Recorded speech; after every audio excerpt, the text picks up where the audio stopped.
October 2023. Word of Life.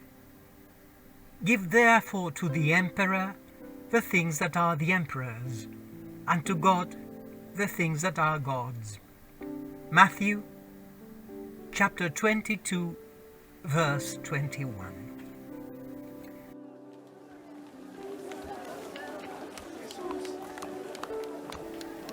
Jesus has entered Jerusalem, and people have acclaimed that he is the son of David. This is a royal title that Matthew's Gospel attributes to the Christ who has come to announce that the kingdom of God is imminent. In this context, a unique dialogue takes place between Jesus and a group of people who question him. Some are Herodians and others are Pharisees, two groups that held differing views with respect to the power of the Roman emperor. They ask him whether or not he judges it lawful to pay taxes to the emperor, and thus force him to take sides for or against Caesar, and therefore create the basis to make possible accusations against him.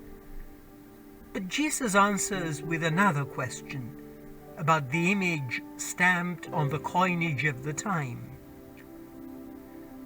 Since it is that of the emperor, he replies, "Give therefore to the emperor the things that are the emperor's, and to God the things that are God's."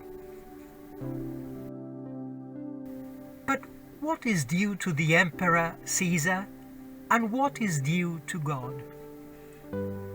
Jesus recalls the primacy of God, for just as the image of the emperor was stamped on the Roman coins, so the image of God is stamped on every human being.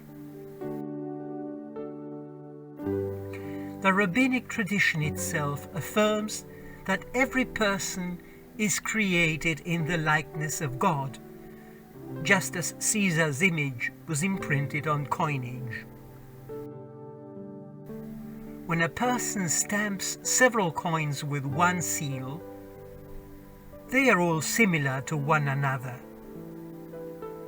But the Supreme King of Kings, the Holy One, blessed be He, stamped all people with the seal of Adam, the first man, as all of them are his offspring, and not one of them is similar to another.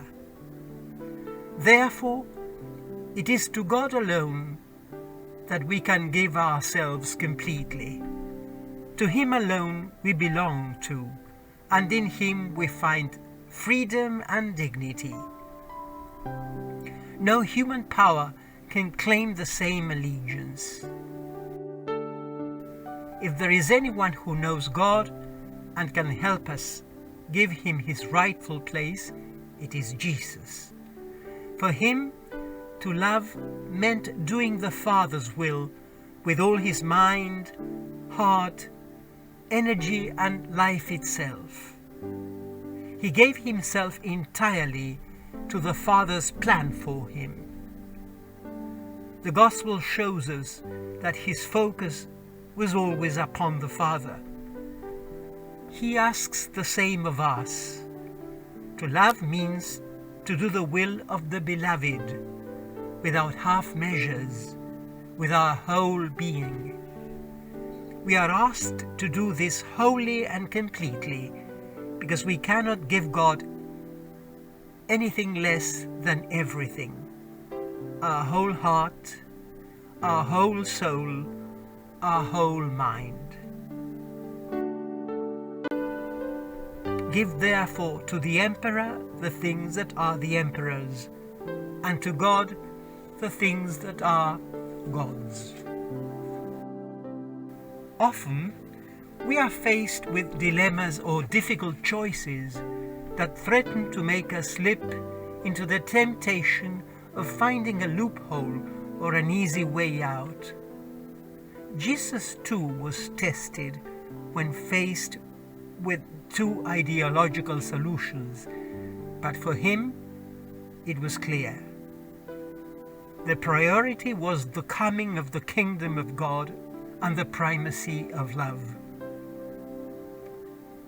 This word makes us ask, are our hearts won over by fame, or are they given to making rapid progress in our careers? Do we admire successful people and their various influences? Do we give things their rightful place with God? Jesus' answer proposes a quantum leap and invites us to a serious and thorough discernment of our scale of values.